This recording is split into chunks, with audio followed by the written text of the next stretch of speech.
नमस्कार दोस्तों, यूट्यूब की ऑनलाइन क्लास में आपका फिर से स्वागत है। आज अपन पढ़ेंगे जो राजस्थान के अंत्य प्रभाव की जो नदियां हैं, जिसमें अपन घग्गर पिछले अध्याय में पढ़ चुके हैं। आज अपन उसके जो आगे वाली जो नदियां हैं अंत्य प्रभाव की, उसे देखेंगे। तो आइए देखते हैं। घग्गर का विवरण अपन इस प्रकार से कल की क्लास में कर चुके थे। आज अपन मोस्टली कांतली और काकनी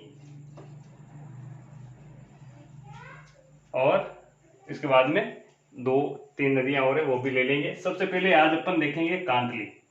तो मित्रों, कांतली जो नदी है वो सीकर की है, और सीकर की खंडेला की जो पहाड़ियां हैं, यहाँ से इस नदी का उद्गम होता है। तो देखिए, यहाँ का जो क्षेत्र है सीकर, और सीकर में खंडेला की जो पहाड़ियां हैं, खंडेला पहाड़ी, यहाँ से इस नदी का उद्गम होता है। और इस प्रकार से ये नदी बहकर झुंझुनू की तरफ जाती है, और झुंझुनू के ऊपर ये चुरू की सीमा पर जाकर विलुप्त हो जाती है। कहाँ तक जाती है? खंडेला से निकलती है, और यहाँ का जो क्षेत्र है मंडेला, कौन सा? मंडेला, मंडेला तक ये जाती है। कभी कभार इसका जल चुरू की सीमा में भी घुस जाता है, लेकिन साधारणतः ये चुरू और झुंझुनू की सीमा पर जाके समाप्त हो जाती है। तो सीकर की खंडेला की पहाड़ियों से कांतली नदी का उद्गम होता है, और ये नदी, ये जो झुंझुनू का क्षेत्र है, झुंझुनू को ये बराबर दो भागों में बांटती है। ध्यान रहे मित्रों, कांतली नदी किस जिले को बराबर दो भागों में बांटती है? तो ऑप्शन सीकर और झुंझुनू दोनों होंगे। आपको ध्यान रखना है, ये झुंझुनू को बराबर दो भागों में बांटने का कार्य करती है। एक आप ध्यान रखेंगे, इस नदी पर एक बहुत ही प्रसिद्ध सभ्यता, कौन सी सभ्यता? गणेश्वर सभ्यता। कौन सी सभ्यता है? गणेश्वर सभ्यता।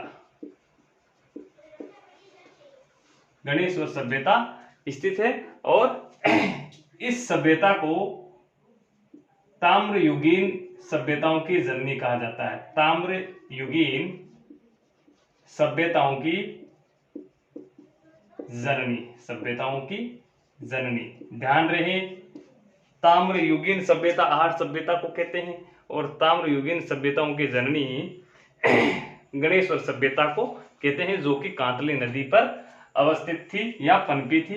तो इन दोनों ही चीजों का आप ध्यान रखेंगे।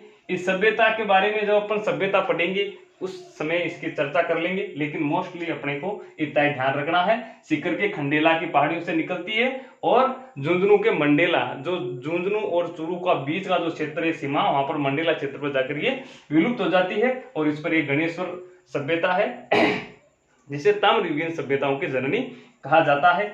इसकी यहां से लेके यहां तक की जो लंबाई है वो 100 किलोमीटर है। कितने मित्रों?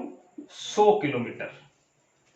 ये किसकी सबसे बड़ी विशेषता है? इसकी लंबाई 100 किलोमीटर है। और दूसरी आप ध्यान रखेंगे, अंत्य प्रवाह में, अंत्य प्रवाह वाली नदियों में पूर्ण बहाव के साथ या पूर्ण बहाव के साथ राज्य की सबसे लंबी नदी है ये, राज्य की सबसे लंबी नदी। देखो, लंबी नदी अलग है, आंतरिक जल प्रवाह की सबसे लंबी नदी अलग है, और पूर्ण बहाव के साथ आंतरिक जो नदी है राजस्थान की वो अलग है।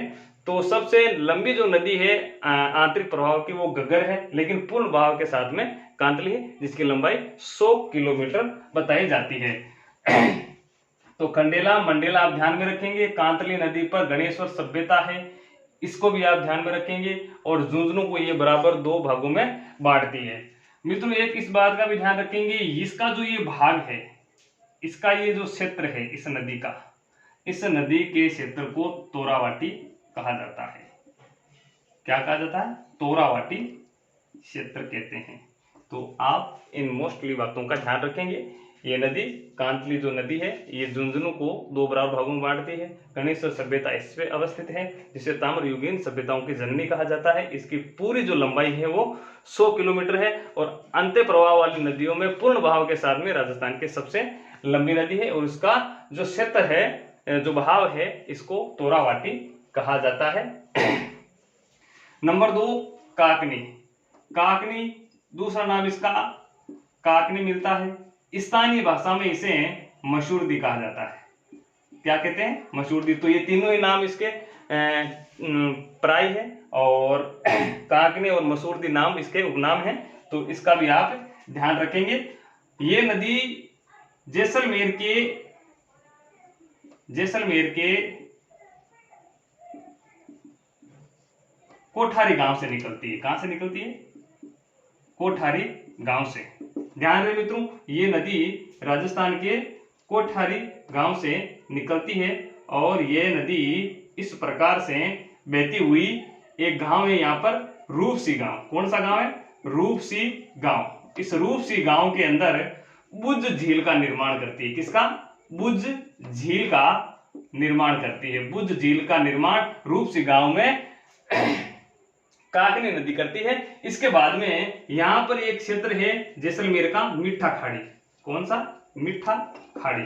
मिठा खाड़ी में जाकर ये जो रेतीली मृदा है वहां पर ये विलुप्त हो जाती है, समाप्त हो जाती है। तो इस प्रकार से काकनी और काकनी मसूरदी एक ही नदी के नाम है। मित्रों, ये यहां से यहां तक चलने में 17 किलोमीटर की दूरी तय करती है। कितने? 17 किलोमीटर की दूरी तय करती है। ध्यान रहे, आंतरिक जल प्रवाह में सबसे लंबी नदी गग्गर है, पूर्ण बहाव के साथ में कांतली है और राजस्थान के अंत्य प्रवाह में सबसे छोटी जो नदी है वो काकनी है, जिसकी लंबाई 17 किलोमीटर बताई जाती है और ये बुज झील का निर्माण करती है, जो कि रूपसी गांव के अंदर है और अंततः मिट्टा खाड़ी तक ये जाके विलुप्त हो जाती है, समाप्त हो जाती है। तो इस प्रकार से ये दोनों ही नदियां आपने देख ली, पढ़ ली।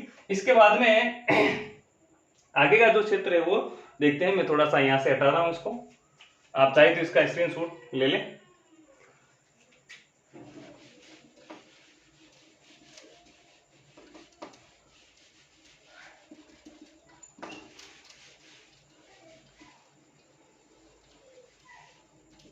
अब जो अगली नदी है अपनी वो है, यहां का क्षेत्र है जो अजमेर, रूपनगढ़ नदी। तो रूपनगढ़ नदी का आप ध्यान रखेंगे। ये जो रूपनगढ़ जो क्षेत्र है, किशनगढ़, रूपनगढ़, तो रूपनगढ़ की पहाड़ियों से इस नदी का उद्गम होता है और ये नदी इधर की ओर ये चलती है। तो अजमेर ये सांबर झील है। कौन सी झील है? सांबर झील। तो सांबर झील में आकर ये मिल जाती है। तो अपने को ध्यान यही रखना है कि रूपनगढ़ जो नदी है वो किशनगढ़ की पहाड़ियों से आती है और झील में मिल जाती है। और मोस्टली जो चीज है वो आपको इस चीज का ध्यान रखना है, इस रूपनगढ़ नदी पर निम्बार्काचार्य या निम्बार्क संप्रदाय की मुख्य पीठ सलेमाबाद यहीं पर अवस्थित है। तो सलेमाबाद में जो निम्बार्काचार्य की मुख्य गद्दी है, राजस्थान के जो मुख्य पीठ है, वो रूपनगढ़ नदी के किनारे ही अवस्थित है और अंततः ये रूपनगढ़ नदी जो है ये सांबर झील में जाके मिल जाती है। तो इस प्रकार से आप इस बात को ध्यान में रखेंगे। तो ये रूपनगढ़ हो गई। यहां एक ध्यान रखना, अलवर का जो क्षेत्र है, अलवर, यहां से एक नदी निकलती है उदयनाथ की पहाड़ियों से, उदयनाथ की पहाड़ी से। उदयनाथ की पहाड़ी अलवर से एक नदी निकलती है जिसका नाम है रूपा रेल। क्या नाम है? रूपा रेल। मित्रों ध्यान रखिए, रूपा रेल जो नदी है इसी को वराह नदी कहते हैं। क्या बोलते हैं? वराह नदी। और इसी नदी को लसवारी के नाम से जाना जाता है। तो आप तीनों ही नाम ध्यान में रखेंगे। रूपा रेल नदी जो उदयनाथ की पहाड़ियों से निकलती है और ये अलवर का क्षेत्र है और यहां से निकलने के बाद ये अलवर और भरतपुर के अंदर आती है। मित्रों यहां ध्यान रखेंगे आप, भरतपुर के अंदर जो मोती झील है, कौन सी? मोती झील। तो मोती झील में जो पानी आता है वो पानी रूपा रेल नदी का आता है। किसका आता है? रूपा रेल नदी का पानी मोती झील में आता है। और मोती झील का पानी लोहागढ़ के चारों ओर जो खाइयां बनी है, लोहागढ़ की खाइयों में आता है। इस मोती झील को भरतपुर की जीवन रेखा कहते हैं। जीवन रेखा या लाइफ लाइन, जो भी आप नाम प्रयोग में लेते हैं। तो रूपा रेल नदी है वो अलवर की उदयनाथ की पहाड़ियों से निकलती है और भरतपुर के और आके ये विलुप्त हो जाती है। लेकिन ये बीच में भरतपुर में जो मोती झील है उसका निर्माण करती है और उसी का पानी है वो लोहागढ़ के जो दुर्ग है उसके जो खाइयां हैं उसमें भरा जाता है और उस मोती झील को भरतपुर की जीवन रेखा भी कहते हैं। तो इस प्रकार से आप इसको भी ध्यान में रखेंगे। दो नदियां छोटी छोटी और है, इसको मैं हटा रहा हूं यहां से।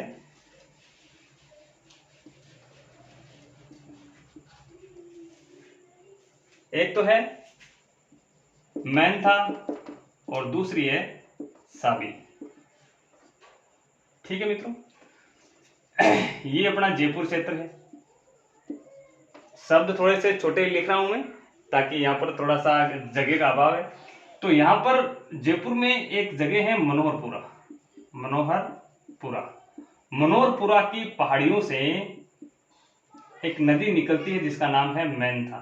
और यह मैनथा नदी आखिर में सांबर झील में जाके मिल जाती है।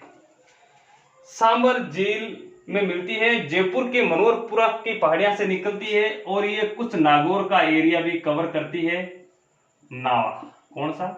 नावा। ध्यान रखने वाली बात यही है मित्रों, नावा से मैनथा नदी निकलती है और नावा का एक गांव है जिसका नाम है लूणवा। कौन सा? लूणवा। ये जैनियों का एक पवित्र स्थान है। किसका? जैनियों का पवित्र स्थान है लूणवा। ये लूणवा जो क्षेत्र है जैनियों का प्रसिद्ध स्थान, ये मैनथा नदी के किनारे पर अवस्थित है। किस नदी के? मैनथा, जो कि मनोहरपुरा की पहाड़ियों से जयपुर से निकलती है, नावा और आके नागौर में चलती है और सांबर झील में विलीन हो जाती है और मिल जाती है। और इसी नदी के किनारे प्रसिद्ध जैनियों का तीर्थ लूणवा भी स्थित है। और मैंने अजमेर वाली रूपनगढ़ जो नदी है रूपनगढ़, वो भी इस प्रकार से सांबर मिलती है और सलीमाबाद इसी के तट पर बसा हुआ है। यहाँ पर निम्बार्काचार्य की मुख्य पीठ अवस्थित है। अब बात रह गई साबी की। तो मित्रों साबी के लिए थोड़ा सा अपने को एरिया चेंज करना पड़ेगा। मैं इस तरफ वाले भाग को हटा रहा हूं थोड़ा सा।